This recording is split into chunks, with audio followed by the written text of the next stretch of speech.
Hello and welcome back to another video from me, Luke, FPL Crusader, as we barrel on down to game week 16. I've got some transfer plans. I've made a lot of transfers. I've taken a -8. I've also got some other stats to run through as well. We'll talk about captains. We'll talk about a one-off differential and a couple other things as well. So let's crack on straight away. My voice is croaking because I'm getting sick, so I'm going to try and do this as not as quick as possible, but without annoying you as much as I can. Once again, thank you to History Scoop. We are proudly sponsored by History Scoop. Learn history on the go with bite-sized videos packed with fascinating facts, stories in under 60 seconds. They also do long-form stories. I watched something the other day on there about Uranus. They've got a series on the solar system, I guess you call it. I can't remember what the playlist is called. Did you know that Uranus has a big ring around it, more than one, couple of rings, and also Uranus has got a big moon, and a couple of moons that are quite interesting as well. So there you go, fact for the day: Uranus has rings and moons around it. Well done, History Scoop. You're teaching me things every day. All right, let's crack on. Injury list this week. Now, the most talked about person is Gabriel because he's probably the most owned, to be honest. He's 23% owned. I put a poll out on Twitter the other day asking people if they thought he would start. It's basically 60-40 he will start. I have a feeling that he won't, just because he doesn't need to. It's Everton. It's not exactly a key game. They can rest him, and I think they've got people back. So that being said, Arteta came out and said that he's suffering the effects of the fixture crush, which is fair enough. He's now a starter for Brazil. So he's constantly moving around Brazil, over to Brazil and back. So his muscle strain that he's got hasn't really get the chance to heal, which is fair enough. I can understand that. Oh, I can't. I'm not an athlete, but it makes sense. If he's not used to it, and this year all of a sudden he's got games every week and every midweek as well. So 23% owned, 75% chance of playing. He's doubtful. If you had the luxury, I would bench him for 16. A lot of people seem to be taking him out and bringing in Saliba. But as we see in the very top there on the left-hand side of the fixture ticker, they got some pretty good fixtures coming up. So do they need to risk Gabriel coming back? Do they really need to? Does he need to play against Everton and Ipswich? Maybe away at Crystal Palace. We saw they just did against a hapless City, but they could have played them into form. So maybe away at Palace, but maybe not Ipswich. I don't really think they should need to do that. Next on the list is, it's not really injury list, it's a ban list. Rico Lewis. He's only 9% owned. The amount he gets talked about in the community, you think he'd be 30 or 40. He's suspended though, so you have to bench the bastard. City's fixtures turn in game week 18. They've got Everton at home there, but before that they've got Manchester United in the Manchester derby, which is probably the least exciting Manchester derby has been for the last 20 years, I reckon. And then who've got Kanate, his knee, 0% chance, I reckon. He's only 5% owned. So if you've still got him, sell, get rid of him. He's 0.2 more than Alisson. I think Alisson's down to 5 now. So if you wanted to spend that amount, I would just go with Alisson. It's just much easier. And if you like me and are shocking at picking goalkeepers, then Alisson's the man to go for. We'll just stick on this page for a sec. I just wanted to talk about the fixtures. So Everton have got 3 good fixtures at the top there, as you can see. Bournemouth aren't too bad. They've got 2 good home games, and Hammers this week and Palace in 18. Brentford's looking a bit tough there. That's why Mbeumo is starting to get sold. Brighton and Chelsea, as we well know, they've got really good fixtures, and Chelsea especially moving forward. But look at that. Everton, Crystal Palace, and Fulham. A sea of reds there. Ipswich. Do you trust him? If you have Davis, would you play him? I probably wouldn't away to Wolves. I think the time for him is gone. Liverpool's look bad on paper, but it's Liverpool. They're playing so well, you'd back them against anyone. That Tottenham one away, that's not bad. That's fine. They can score there. Leicester, they should dominate. City, I don't know. They lost to Juventus over in the Champions League, and Juventus aren't that flash, so they're not the Juventus of old, put it that way. They're still better than a lot of teams, but they're not Juventus of old. So I don't really know what to think of City at the moment. So I'm going to stay away. Manchester United got City, and then they've got Bournemouth and Wolves, which is good. Newcastle's got some really good fixtures, hence why people are stemming into Alexander Isak. Nottingham Forest are struggling again, but they seem to be pulling out points week after week. So if you've stuck with them, well done. Well done, Woody. Kiwi to Kiwi. Southampton, you won't even mention them. Speaking of, Spurs have them this week. Then they host Liverpool at home. That's a Liverpool win, but Spurs can probably get some goals. So if you were going to move on to a Liverpool asset, maybe, or defensive asset, maybe now's not the time just yet. Give it 1 or 2 weeks. Then Spurs have a tough trip to Forest, West Ham, Bournemouth, Brighton, and Southampton. Meh. Brighton at home. I think West Ham can do the damage there. I think Brighton will come and do the damage there to the Bubble Stadium, and Southampton should be to an end in 17. So Ipswich and Leicester, and then they've got a equally shocking fixture run like they had at the start of the year, starting from 18. But that means it's reverses, right? So they had a shocking fixture ticker at the start of the year. That means when the fixtures turn around again from 19 onwards and they do the opposites home and away, they're going to have shocking fixtures there. But they're going to have 5 or 6 really good fixtures in the run-in to the end of the season, which probably could save them from relegation, because that's what they're looking at now. They're looking at saving themselves from relegation rather than boosting themselves up the table. All right, let's crack on. I've talked about their fixtures and their injuries enough. Let's go on to my grey list. It's a bit different this week. I've got pictures because it's just easier to talk to a picture. Grey list for me, I do for each position: goalkeeper, defense, midfield, attack. I do 2 locks, 2 players I think you should bring in, one that's a bit of a risk and one that you should absolutely avoid. So the 2 locks here are Raya and Alisson. Raya really good. Everton, Crystal Palace, and Ipswich. All the tough fixtures over the foreseeable future are at home as well. So as a lot of other content creators have said, the good thing about Arsenal now is they have had all their tough fixtures away already. They don't need to have those. So they should be had a pretty good run and be able to put on a pretty good win streak for the next few weeks. Alisson, he's back. He played midweek.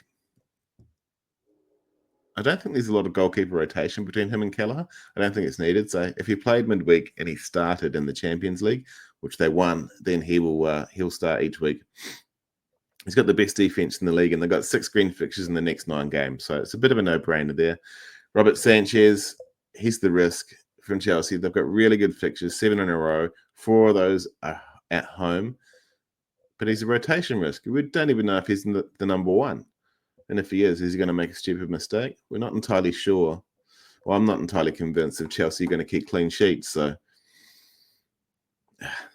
nah. I'd rather just stick with Flecken and love the chaos, to be honest. Pickford, Goodison Park is no longer a fortress, and now they've got 8 fixtures in a row. If you have Pickford, bugger him off. You don't really need it. All right, defenders. All right, this is where it gets fun, because I think the next 2 weeks I need to make defender transfers, and 2 of these players could be in there. So let's go with the locks for now. It would be Colwill and Munoz. So he's a 90-minute man, Levi Colwill for Chelsea. 7 green fixtures in a row. We spoke about his XGI stats during the week in the transfer plan, but he's got 0 goals and assists. He's number 46 defender for XGI, and in terms of worst defense, he's 26. So that's not too bad. Chelsea just aren't keeping clean, so you can't really expect that. So if you wanted a Chelsea defender, you probably want someone who's going to score some goals. He's not the man, but he is at 90 minutes. It's a boring pick, but he'll get you at least 2 or 3 points every week. The next 2 are the ones I'm really considering, and I'll probably bring them into my team over the next 2 weeks. So it's Munoz from Crystal Palace. Crystal Palace might be getting better. They've shown signs. He's got 6 green fixtures from 19 onwards. He's number 4 in defense for XGI, which is very impressive.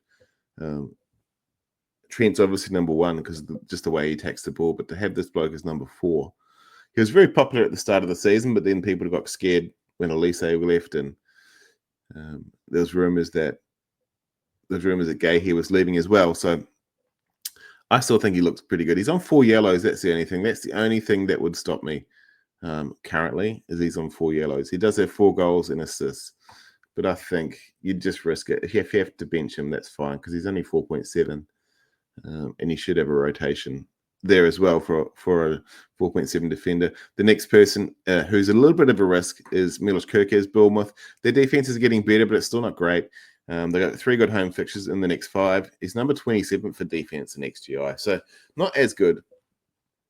as some people might have you believe, he's got 3 goals and assists, and Bournemouth's defense is it's better than the rest, but it's on this list, but it's not that great. Estupiñán, 3 good fixtures. I'd probably avoid him. I really wanted to get towards him just because of memories. Estupiñán was pretty good for me in periods last year. He's only actually got 1 goal and assist this season, which is a bit disappointing. He's roughly the same as Milos Kerkez in terms of XGI. But yeah, Brighton just can't defend, so I would avoid a Brighton defender.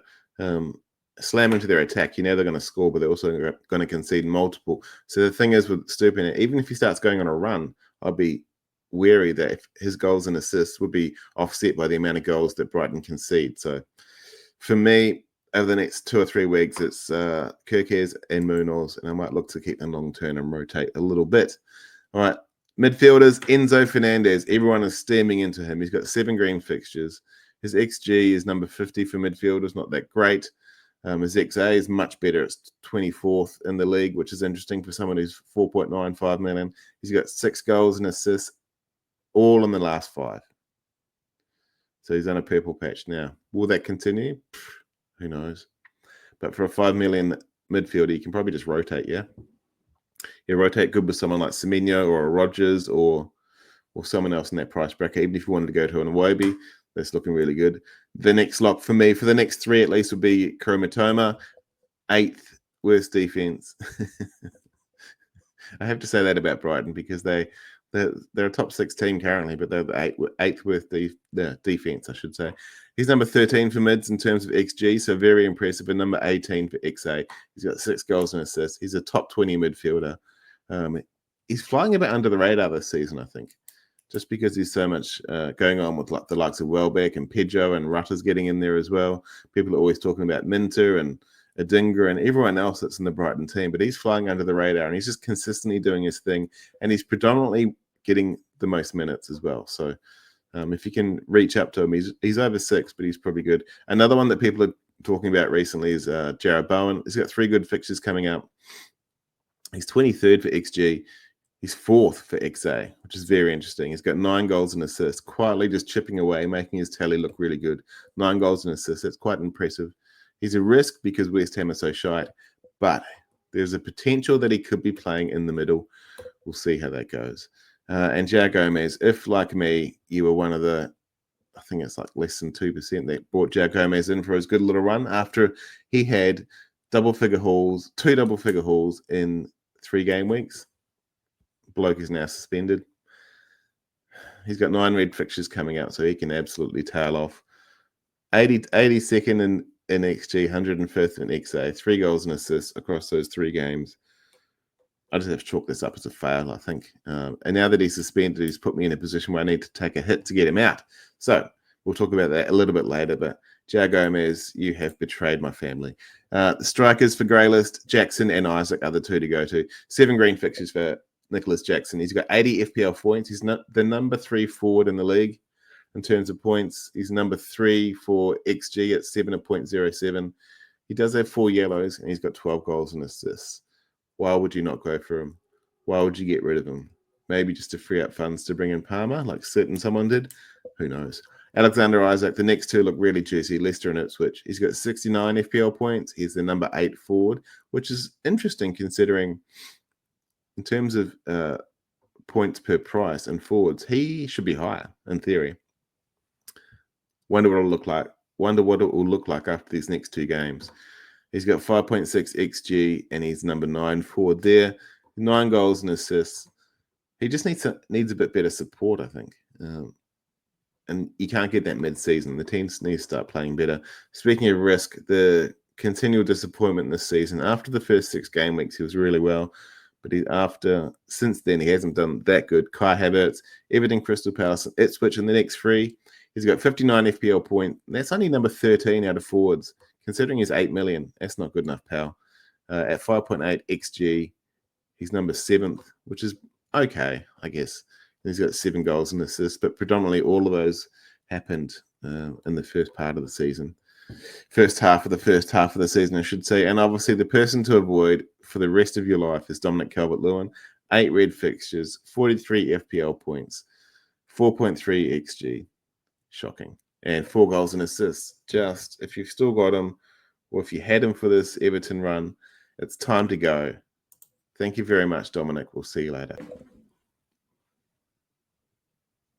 All right, let's crack on to the most wanted, least wanted now, in terms of who you're bringing into your FPL team this week. And the number one is William Saliba, purely because he scored 2 goals in the last 2 game weeks. Arsenal had some really good fixtures, and also Gabriel being flagged. Saliba's really taking up that attacking mantle, and why wouldn't you steam into him? If you had the luxury of doing the hokey cokey for Gabriel to Saliba, then now's the time. 2 goals in 2 game weeks for a defender was pretty impressive. 265k, 255k. Just behind him is Isaac. He's got 3 returns in the last 2, and he's got 6 greens fixtures in the next 9. And he is the clear talisman for this Toon team. He's someone I'm very jealous of. I want to bring him in. Enzo, 225k. If you look on Twitter, if you look on Blue Sky, if you look at any Discord or any FPL community you're part of, you'd assume that 85% of the world owns Enzo right now. That's not entirely correct. It's just he's the man of the moment because he's had 6 returns in his last 5 game weeks. Chelsea have 8 green fixtures in the next 9, 225k. And he's much, much cheaper compared to his ballistic teammate, who is Cole Palmer, 200k. He's the heir apparent to Salah in terms of being the GOAT of FPL. I think he is absolutely steaming through FPL the last 2 seasons. 8 greens in the next 9. He just came off 18 points. He's got a very favourable fixture this week. People are saying Brentford might go in there with a low block to Stamford Bridge, but they travel disgustingly. They travel about as good as off milk. So I don't think that Palmer will have an issue. I think he'll get double figures. That being said, this man could as well against my Fulham. Mo Salah's hosting Fulham at Anfield, 170k. Still 170,000 people steaming into Salah, even though he's 13 million, which is very impressive.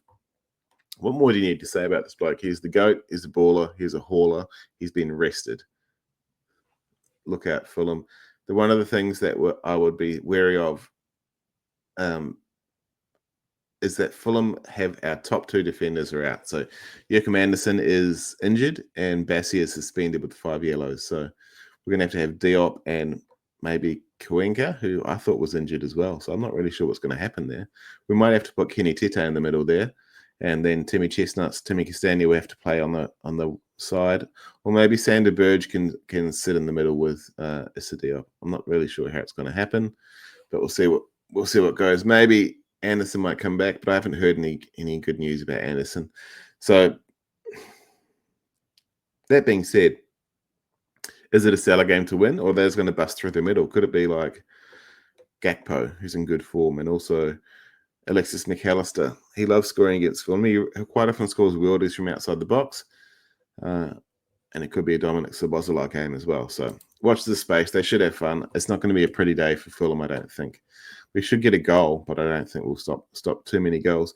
Watkins is the least wanted player for game week 16. He is flagged. He's got City, Newcastle in 17 and 18. He keeps getting benched, right? Benched or taken off early. And Duran really wants his spot. So there's rumors that he's not even guaranteed his spot right now. So it seems strange considering the amazing season he had last year. But there you go. 180,000 people clearly think the same way. 175,000 also don't want Haaland anymore. It's a money thing, right? His form is picking up. He's got a goal and assist in the last 2. But the amount you can do with Haaland's money without having to have Haaland is impressive. Gabriel, he's flagged. He's too much to bench for most people. 165,000 have said, see you later, Gabriel, and I completely understand that. Well, back with 160k, he's benched, no goals and assists in the last 6 game weeks. He started off so well, but he's dipped off quite a lot recently. And Emil Smith-Rowe, he started off really good again this season, but no goals and assists in the last 5 game weeks. He's also got 0.12 XGI over those 5 game weeks, which means he's basically had no impact on the defensive third. The offensive third of the game. It doesn't look that bad and that tragic, but clearly when Iwobi's going well, Smith-Rowe doesn't feature, and vice versa. So Marco needs to find a way to get them to work together there. But if you jumped off Emil Smith-Rowe, Probably a lot of people did that for Enzo or someone else around that price bracket. Completely understand. Captaincy for Game Week 16. All right. This is if you've had a really good season in FPL, you've probably got these 3 players: Palmer, Saka, and Salah. And these are the best 3 captaincy options for the week. Palmer's got Brentford. They travel poorly. Palmer's got 18 goals and assists at 13.4 XGI. He is 125 FPL points. He's number 2, and he's 60% owned. He will be what more needs to be said about the bloke in blue. Saka has Everton. They're scoring from set pieces lately, Arsenal. He hasn't got a lot of goals and assists, but he does deliver good set pieces, so that makes sense. He's got 16 goals and assists at 8.9 XGI, so absolutely outperforming everything. He's 43% owned, so the reason why I put these percentages there is to let you to understand about effective ownership. If even half of those people captain Saka, that's 20. That goes out to 60% owned, right? If you don't have him, that's against your rank. 103 FPL points, not too bad. But he's well behind this bloke. Salah, he's got Fulham, he's rested. He's got 21 goals and assists at 13.2 XGI. A whopping 151 FPL points already. We're not even halfway through yet, and he is 60% owned. That'll be close to 90, I reckon. 25, 30% owned. Captained, I think that's generally what's been happening lately.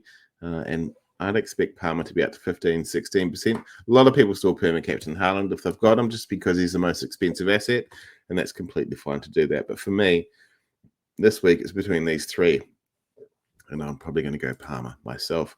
Bin or ban for this week. For those that don't know, bin or ban is I choose one player who has a favourable fixture this week, and then after that, they've got some pretty tough fixtures, and you need to make the decision. If you've got them in your team, do you captain them this week, or do you bin them out early and bring someone else in? So this week it is Ollie Watkins. Why would you bin him? Well, Duran is playing very well, and he is scoring. And he's scoring easy, to be honest. City and Newcastle in 17 and 18. Their fixtures do turn a little bit after that. They're still not great. They don't have a run of promoter teams, if you put it that way. He is the clear talisman for Villa, but as I said earlier, he's starting to get benched more, and there's rumors that he could be losing his place. Considering how thin Villa's squad is, why wouldn't he just play them together?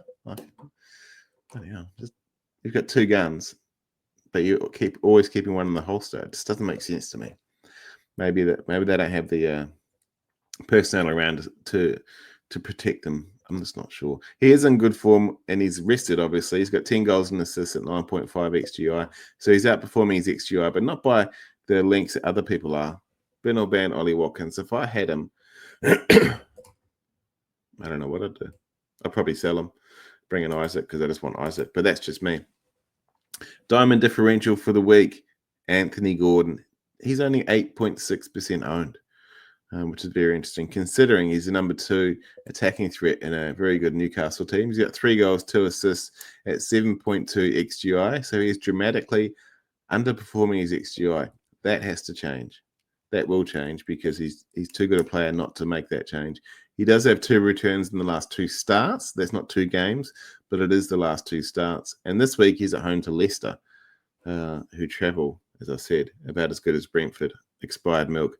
So I think that he'll do pretty well this week. That's just my tip. So good luck. If you wanted a one week punt, for me it would be Anthony Gordon. Apologies there. I just had a sneezing fit. Who gets the flu on a 38-degree day? Bloody hell. All right. So here's my team. Here's how we're looking right now. As we can see in the middle there, Joe Gomez is suspended because he's let me down. So my last week was 48 points. Pretty dismal display, really. I was really affected by not having Salah there. If I had Salah and then potentially got 10 points, it might not have made a difference because he's so highly owned that everyone else would have got the same amount of points. As you can see, my defense is just shocking. 1, 4, 1, 2, 1.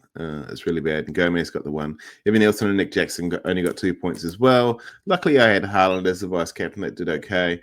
So I dropped 159,000 places, but I'm not really too disappointed about that. As you see on the bottom right there, threats to my rank: Palmer, Saka, Cunha, Joe Pedro. I can tell I brought 2 of those places in. So people in this week. So Here's how the team looks now. I think moving forward, it looks much better. I've taken a -8, so I've taken 3 transfers. Here's how the team looks now. So I've taken -8, as I said. I brought in Enzo Fernandez, Cole Palmer, and João Pedro into the team. Brian Mbeumo, a 13-point swan song, so he's gone from my team now. João Gomez, he's gone. That experiment just didn't work out. It could have done so well. Like, there's potential there, but I guess that's what drives us in FPL. It's the hope. At this stage, the hope was a bit unjustified, but that's fine. And Jackson's out as well. So Jackson was blanked the last 2, and he's also a bit of a rotation risk. I'd rather just have Palmer. I don't have to worry about it. Like, I was able to get there with the funds. My Everton players have been benched this week. Palmer is my captain. So running through the team, it's Verbruggen at home to Palace, Aït-Nouri at home to Ipswich, Lucadine away to Forest. I don't really want to do that, but I kind of had to. Timber at home to Everton. Then we've got the Chelsea boys at home to Brentford. So Palmer captain, Enzo is there as well. Salah at home to Fulham, and Kulusevski away to Southampton. Now, Kulusevski's done pretty good for me the last 2 weeks. He's got 6 and 7 points respectively. So he's quietly chipping away. I had him on the on my trading block, my transfer block a couple of weeks ago, but I might just take a step back and just let him run riot. Let him do his thing up until about, I think it's game week 22, where Spurs' fixtures turn. I might keep him until then, and who knows if I'm really looking at Harvey Barnes then. If Harvey Barnes starts getting 90 minutes, then I could find him better than Anthony Gordon. But at the moment, Gordon's getting those minutes. So if you wanted to go for one or the other, I'll probably recommend Gordon. But I want Barnes to do some good. But yeah, as I said, Kulusevski, he's doing pretty well for me. He's picking up a decent amount of points for his price. I mean, he's being relatively consistent. I don't think he'll be benched this week, and he's playing very, very. He's the best player on their team on form currently. So Evan Nielsen at home to West Ham, he should do well there. I've brought him in the last 2 weeks. He needs to start repaying that favour. Home to Crystal Palace is Brighton. So João Pedro, come on, buddy. Even if you get a penalty, I'll be happy. And Haaland at home to Manchester United. So I think he'll do well against them. Haaland against that little bloke from Argentina. I can't remember his name, the butcher. Just slam the ball to his head so he can put it in the back of the net. Just seems like a no-brainer to me.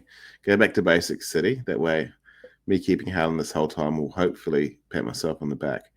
And then the bench, we've got Mikalenko and McNeil, who are away to Arsenal, and Faze, who's away to Newcastle, and Flecken, who's away to Chelsea. So this is a bit of a no-brainer. It is not a bench boost week for me. They reckon I can get 60 points. All of this data is from FPL Team. If you're not using FPL Team, jump on there and use it. You'll be better off for it. They reckon I can get 60 points. I wouldn't mind betting I can get a sneaky 75 here. Best laid plans, eh? The way my season's been going, I'm probably lucky to scrape 40, but I think the -8 should pay off, if not this week, over the next couple of weeks. There you have it. That's how I'm lining up for game week 16. I hope all you guys and girls have a really good game week. I hope all your fixtures work out well. The teams you support, I hope they win. I hope all your arrows are green and your differential score hat tricks. My name's Luke, FPL Crusader. Thank you for tuning in. Cheers.